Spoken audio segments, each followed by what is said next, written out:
কে যেন এসেছে মনে হচ্ছে, আমি দেখছি। জি জি, আমাকে কখনই আপু, কেমন আছেন আপনি? অনেকদিন পর আপনার সাথে দেখা হলো, ভাবলাম আজ বিকেলে আপনার সাথে একটু সময় কাটিয়ে আসি।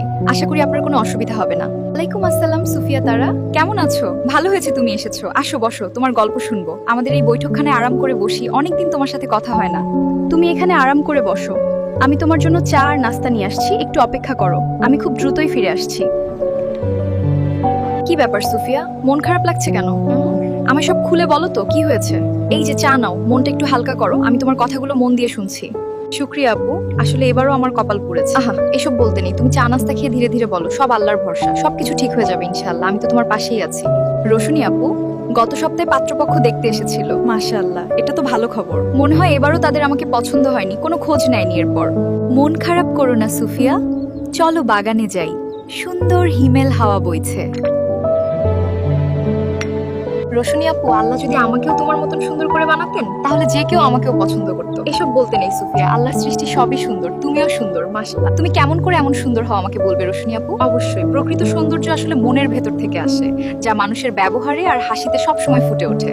এছাড়া অবশ্যই সালাত আদায় করা, নিয়মিত ওযু করা, কোরআন তেলাওয়াত করা, দান করা, মানুষের উপকার করা, এসবের মধ্যেও চেহারায় নূর ফুটে ওঠে, যা আল্লাহ প্রদত্ত। পাশাপাশি সুফিয়া তুমি রূপচর্চা করবে, বেসন, টক দই, খানিকটা কাঁচা হলুদ, গোলাপ পানি ব্যবহার করে মিশ্রণ তৈরি করবে, সেটা সপ্তাহে 2-3 বার ব্যবহার করবে। প্রথম তাই ঘন ঘন ব্যবহার করবে, তবে রোদে রেখে। এসব ব্যবহারের পূর্বে অবশ্যই ত্বক ও চেহারা ভালো করে পরিষ্কার করে ধুয়ে নেবে, তারপর মিশ্রণটি আলতো করে ব্যবহার করে, ব্যবহার শেষে হালকা ঠান্ডা পানিতে এরপর পরিষ্কার তোয়ালে ব্যবহার করে মুছে নেবে, সব শেষে ভালো ময়শ্চারাইজার ব্যবহার করবে। তবে যত যাই বলো সুফিয়া, নামাজ আদায় ও ওযু অবস্থায় থাকলে চেহারার পরিবর্তন আসবে। মাশাআল্লাহ রোশনি আপু, অনেক অনেক ধন্যবাদ তোমাকে। আমি আজ থেকে এসব শুরু করব, আমার জন্য দোয়া করো। বিসমিল্লাহ, আশহাদু আল্লা ইলাহা ইল্লাল্লাহু ওয়াহদাহু লা শারীকা লাহু ওয়া আশহাদু আন্না মুহাম্মাদান আবদুহু ওয়া রাসূলুহু। اللهم اجعلني من التوابين واجعلني أعوذ بالله من الشيطان الرجيم. بسم الله الرحمن الرحيم. الحمد لله رب العالمين الرحمن الرحيم. হে দয়াময় আল্লাহ, আমার প্রতি দয়া করুন, আমার ভুল ত্রুটি মার্জনা করুন, আমার জীবনে একজন সৎ, দয়াবান ও নামাজি পাত্রকে জীবন সঙ্গী করে দিয়েন। হে আল্লাহ, আপনি আমার দোয়া কবুল করে নিন মালিক। নিন মা, পেট ভরে খান। আল্লাহ তোমার ভালো করুন বাছা। আপুটা অনেক ভালো। রোশনি আপু যেভাবে বলেছে সেভাবেই রূপচর্চা শুরু করে দেই, আল্লাহর ভরসা। এখন ফেস প্যাক লাগানো শেষ, এরপর আলতো করে পানি দিয়ে মুখ ধুয়ে নিয়ে তোয়ালে দিয়ে মুছে পরিষ্কার করে নিব। মাশাআল্লাহ, এটা কি আমি? সত্যি আমাকে তো চেনা যাচ্ছে না, এটা আল্লাহর কুদরত। রোশনি আপু একদম ঠিক উপায় বলেছে। হে আল্লাহ, আপনার কাছে অশেষ শুকরিয়া যে আমাকে এমন সুন্দর করে তুলেছেন। সবকিছু এত সুন্দরভাবে হয়ে গেল, আমি যেন টেরই পেলাম না। এই সপ্তাহে পাত্রপক্ষ এলো আর আমাকে আংটি পরিয়ে জীবন সঙ্গী হিসেবে পছন্দ করে নিল।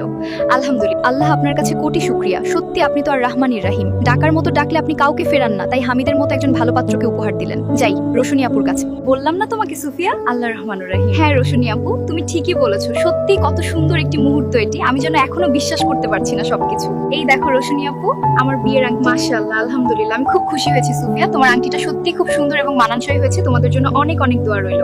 ভালো, আমি তোমার কাছেও কৃতজ্ঞ আপু।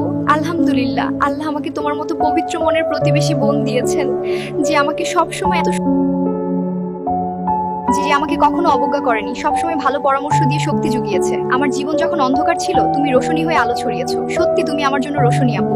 জাজাকাল্লাহ খাইরান তোমাকেও সুফিয়া, তুমি আমার ছোট বোনের মতো।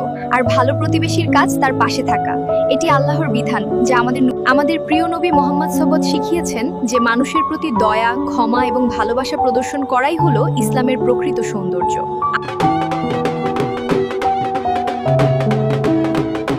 আলহামদুলিল্লাহ, অবশেষে বর এসে গেছে। সুফিয়া তারা, আজ তোমাদের নতুন জীবনের শুরু। কত সুন্দর লাগছে তোমাদের। মা মোসাম্মদ সুফিয়া তারা, পিতা রহমান, মাতা আমেনা, ঢাকার উত্তরা নিবাসী আলহাজ ময়নুল ও তার স্ত্রী সালেহার সুপুত্র ইঞ্জিনিয়ার ও কোরআনে হাফেজ মোহাম্মদ হামিদকে বিবাহ করিতে সম্মত হলে আলহামদুলিল্লাহ কবুল বলবেন। জি আলহামদুলিল্লাহ কবুল। আলহামদুলিল্লাহ, আলহামদুলিল্লাহ, আলহামদুলিল্লাহ। বাবা মোহাম্মদ হামিদ, আপনি কি এত টাকা দেন মহারণা অনুযায়ী, এত টাকা উসুলের বিনিময়ে মোসাম্মদ সুফিয়া তারাকে বিবাহ বন্ধনে রাজি থাকলে বলুন আলহামদুলিল্লাহ কবুল। আলহামদুলিল্লাহ, আমি বিবাহ বলি। জি আমি রাজি। আলহামদুলিল্লাহ কবুল। আলহামদুলিল্লাহ, আলহামদুলিল্লাহ, আলহামদুলিল্লাহ। তাহলে বলুন ভিউয়ার্স, আজকের গল্পে কি শিখলাম সেটি। আল্লাহর অশেষ মেহেরবানিতে সুফিয়া আর তারার বিয়ে সম্পন্ন হলো। তাহলে বলুন ভিউয়ার্স, আজকের গল্প থেকে আমরা কি শিখলাম সেটি অবশ্যই আমাদের কমেন্টস বক্সে লিখে জানান। আমরা আপনাদের সুন্দর মতামতের অপেক্ষায় থাকবো, তাই দেরি না করে এখনই লিখে ফেলুন। আরো সুন্দর ইসলামী গল্প দেখতে চান তাহলে চ্যানেলটি এখনই সাবস্ক্রাইব করুন, কারণ আমরা আপনাদের জন্য নিয়মিত এমন দারুণ সব নতুন শিক্ষণীয় ভিডিও নিয়ে। প্রিয় ভিউয়ার্স, ইতিমধ্যে এই চ্যানেল নতুন নতুন ইসলামী গল্প তৈরি করে আপনাদের উপহার দিচ্ছে, তাই চ্যানেলটি সাবস্ক্রাইব করে পাশে থাকুন। ভালোবাসা অনুপ্রেরণা পেলে আল্লাহর কাছে সবার জন্য দোয়া থাকবেন। তো এই ছিল সুফিয়া তারা ও আয়েশা রোশনির গল্প। ভিডিও ভালো লাগলে লাইক দিতে ভুলবেন না, আর আপনারা যেন আমাদের এই আয়োজন আল্লাহ সফল করেন, তাই শেয়ার করতে ভুলবেন না। আমাদের চ্যানেলটি অবশ্যই সাবস্ক্রাইব করবেন। সবাই ভালো থাকুন। আল্লাহ হাফেজ।